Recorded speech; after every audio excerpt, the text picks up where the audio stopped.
E aí, pessoal, tudo bem? Nessa aula, nós vamos ver um exemplo de comparação de números naturais de até a ordem de unidade de milhar. E pensando agora nessa atividade aqui, a professora pediu que cada aluno formasse um número com essas cartas aqui. Mas, claro, não era necessário utilizar todas as cartas. Vamos dizer que essa menina aqui ela se chama Maria, e ela escolheu as cartas 1, 5 e 8. E vamos dar nomes para cada aluno, né?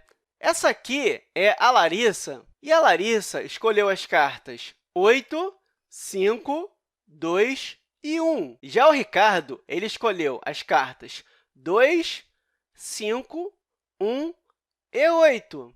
A Manuela ela resolveu escolher somente a carta 5. E o João ele escolheu as cartas 2 e 8, porque ele disse que era a idade do seu pai. E, por fim, a Valéria ela escolheu as cartas 8, 2 e 5. E aí, a professora fez a seguinte pergunta: quem formou o maior número e quem formou o menor?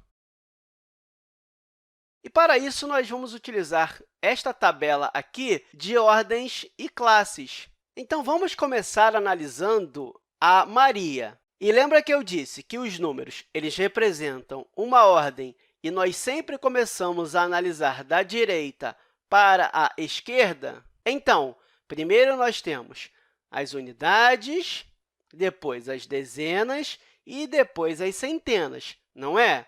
Olhando para o número da Maria, nós temos que o 8 representam as unidades, o 5 representa as dezenas e o 1 representa as centenas. Ou seja, a Maria formou um número que tem 8 unidades, 5 dezenas e uma centena, que é o número 158. E por que 158? Porque uma unidade é igual a uma unidade. Agora, uma dezena representam 10 unidades e uma centena é igual a 100 unidades. E isso aqui é bastante importante, porque lembra que eu falei que o sistema decimal ele é dividido em 10 algarismos? Isso significa que, quando eu junto 10 unidades, eu tenho uma dezena. E, quando eu junto 100 unidades, eu vou ter uma centena. Isso significa que aqui nós temos uma centena, que representa 100 unidades, 5 dezenas, que representam 50 unidades, e 8 unidades, que representam 8 unidades. E, se eu juntar tudo isso, eu tenho o número 158. Mas, claro, deixa eu apagar isso aqui para nós analisarmos cada número. Deixa eu só colocar mais linhas aqui, algo mais ou menos assim, mais ou menos assim. Então, a Larissa ela formou o número 8, 5, 2 e 1. Então, isso significa que é uma unidade, 2 dezenas e 5 centenas. Mas observe que não deu para eu colocar todos os algarismos aqui na primeira classe. Então, eu tenho que colocar o próximo na segunda classe. Ou seja, eu tenho 8 unidades de milhar. E lembrando que uma unidade de milhar é igual a 1.000 unidades. Ou seja, toda vez que eu agrupar 1.000 unidades, eu tenho uma unidade de milhar. Então, o número que ela escreveu foi 8.000, porque são 8 unidades de milhar, então, são 8.000 unidades, mais 500, porque são 5 centenas, que é a mesma coisa que 500 unidades, mais 2 dezenas, que é a mesma coisa que 20 unidades, mais uma unidade. Ou seja, o número que ela escreveu foi 8.521, ou seja, 8.521 1. Agora, olhando para o Ricardo, deixa eu só apagar isso aqui de novo. Então, olhando para o Ricardo, o número que ele formou foi 2, 5, 1 e 8, ou seja, 8 unidades, porque a gente sempre começa da direita para a esquerda. Nós temos uma dezena, 5 centenas e 2 unidades de milhar. Então, o número que ele escolheu foi o 2.000, porque são 2 unidades de milhar, e uma unidade de milhar é a mesma coisa que 1.000 unidades, mais 5 centenas, que é a mesma coisa que 500 unidades, mais uma dezena, que é a mesma coisa que 10 unidades, mais 8 unidades. E se eu quiser ler esse número, eu tenho o número 2.518, ou seja, 2.518. 18 porque 10 unidades mais 8 unidades dá 18 unidades. Então, essa é uma forma importante de você ler um número. A gente também tem a Manuela, mas antes eu vou apagar aqui. E olhando para a Manuela, ela teve uma ideia brilhante de só utilizar uma carta. Lembrando que a professora pediu para formar números e não era preciso utilizar todas as cartas. Então, a Manuela ela utilizou somente a carta 5. E aí eu te pergunto, aonde eu coloco aqui, se nós só temos somente um algarismo? Lembra que eu falei que sempre começa da direita para a esquerda? Então, sempre nós vamos começar pela unidade. Isso significa que ela tem somente 5 unidades. Isso significa que ela não tem nem uma dezena, nem uma centena e nem uma unidade de milhar.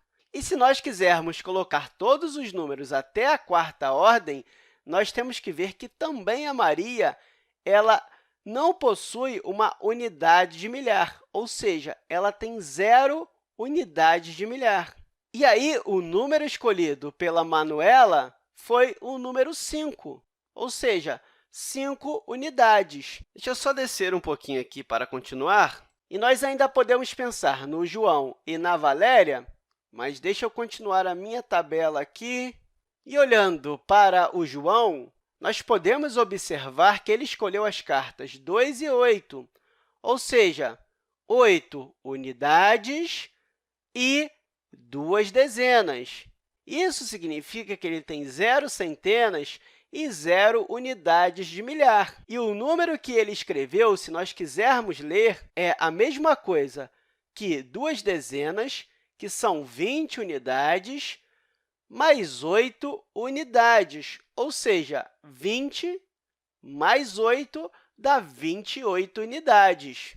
Por fim, nós temos a Valéria, e a Valéria ela escolheu as cartas 8, 2 e 5, ou seja, 5 unidades, 2 dezenas e 8 centenas. Isso significa que ela tem 0 unidades de milhar, né? E se eu quiser saber o número que ela escolheu, eu tenho 8 centenas, que é a mesma coisa que 800 unidades, mais 2 dezenas, que é a mesma coisa que 20 unidades, mais 5 unidades. E isso é a mesma coisa que 825, ou seja, 825. E aí eu te pergunto, será que nós conseguimos agora descobrir quem escreveu o maior número e quem escreveu o menor número? Sim, é possível. Primeira coisa, note que uma unidade é igual a 1. Claro, aqui eu vou colocar as unidades. E uma dezena é igual a 10 unidades. E uma centena é igual a 100 unidades. E uma unidade de milhar é igual a 1.000 unidades. Ou seja, eu sempre estou multiplicando por 10. O que eu quero dizer com isso é que sempre a ordem da esquerda é 10 vezes maior do que a ordem da direita. Ou seja, se eu avançar uma ordem, as dezenas são 10 vezes maior do que as unidades, e as centenas são 10 vezes maiores do que as dezenas, e as unidades de milhar são 10 vezes maiores do que as centenas, e assim em diante. Ou seja, as dezenas de milhar são 10 vezes maiores do que as unidades de milhar e as centenas de milhar são 10 vezes maior do que as dezenas de milhar. E, sabendo disso, quem tiver a maior ordem vai ser o maior número. Mas aqui nós temos dois com a mesma ordem, que é a Larissa e o Ricardo. Ou seja, os dois estão com quarta ordem. Mas aí eu te pergunto, quem representa a maior quantidade? O 8 ou o 2? É o 8, não é? Se o 8 representa a maior quantidade, significa que esse número aqui é o maior número, ou seja, a Larissa escolheu o maior número, que é o número 8.521. E para eu descobrir o menor número, como eu posso fazer? É fácil, é só nós pensarmos ao contrário. Se nós utilizamos a maior ordem para saber qual é o maior número, então agora nós vamos utilizar a menor ordem para descobrir o menor número, só que todos eles possuem unidades. Só que a diferença é que aqui eu não posso olhar somente para quem tem o menor algarismo, porque senão seria 1, né? Porque eu preciso analisar a próxima ordem, que são as dezenas. Porque, observe, aqui nós temos 0 dezenas e aqui 2 dezenas. Ou seja, como aqui não tem dezenas, esse representa o menor número. Então, 5 unidades representa o menor número. Mas, claro, eu olhei somente para as dezenas porque ele não possuía centenas nem unidades de milhar. Por exemplo, eu poderia colocar o número 3005, e se eu fosse colocar na minha tabela, eu ia ter 5 unidades, 0 dezenas, 0 centenas e 3 unidades de milhar. E esse número seria maior do que esse número aqui. Isso porque a última ordem é maior, ou seja, aqui eu tenho 3 e aqui eu tenho 2. E uma outra coisa interessante é que o sistema de numeração decimal ele é posicional, ou seja, aonde eu coloco cada algarismo desse aqui importa. Como assim? Imagine que eu mude o número da Maria, ou seja, eu mude o 1 de posição com 5. Isso significa que ela escreveu o número 5, 1 e 8. Aí eu te pergunto, o número mudou? Sim, o número mudou, porque antes nós tínhamos uma centena, 5 dezenas e 8 unidades. Agora, nós temos 5 centenas, 1 dezena e 8 unidades. E se eu ainda mudar de posição o 8 com o 1, eu vou ter o número 5, 8, 1. Ou seja, mudou totalmente o número, né? O que eu quero dizer é que nós vamos ter 5 centenas, 8 dezenas e 1 unidade. Isso que é um sistema posicional. A ordem que eu coloco os números é importante, ou seja, apesar de terem os mesmos algarismos, eles representam números diferentes. Mas eu vou ficando por aqui e eu espero que você tenha entendido essa aula, meu amigo. Até o próximo vídeo!